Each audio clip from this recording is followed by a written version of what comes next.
தேர்தலுக்கு முன்பும் விஜய் முதல்வரான பிறகும் தமிழக வெற்றிக் கழகம் சமூக வலைதளங்களில் பல பொய்யான தகவல்களை பரப்பி வருவதாக தி ஹிந்து ஊடக நிறுவனம் ஆதாரத்துடன் விமர்சித்துள்ளது.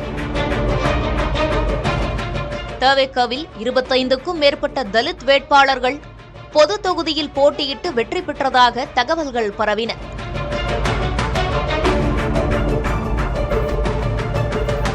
ஆனால் சங்கராபுரம் பொது தொகுதியில் மட்டுமே தவேக சார்பில் தலித் வேட்பாளர் நிறுத்தப்பட்டதாகவும் அவரும் தேர்தல் முடிவில் 3ஆம் இடமே பிடித்துள்ளார் என்றும் தி ஹிந்து நிறுவனம் அம்பலப்படுத்தியிருக்கிறது.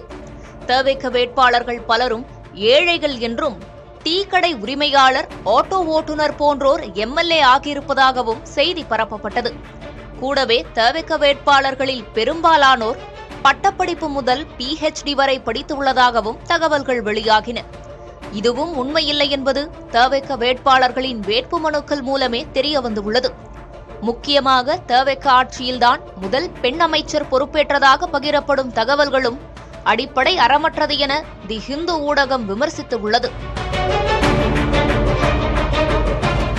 முக்கியமாக விஜயின் முதல்வர் இருக்கையில் வெள்ளை டவல் இல்லை என்பது ஏற்கனவே கருணாநிதி, ஜெயலலிதா ஆகியோர் கடைபிடித்த நடைமுறைதான் என்பதையும், முதல்வர் அறையில் அமர்ந்தபடியே விஜய் உணவு சாப்பிடுவதாக வெளியான புகைப்படம் AI மூலம் உருவாக்கப்பட்டது என்பதையும் ஹிந்து ஊடகம் சுட்டிக்காட்டியுள்ளது.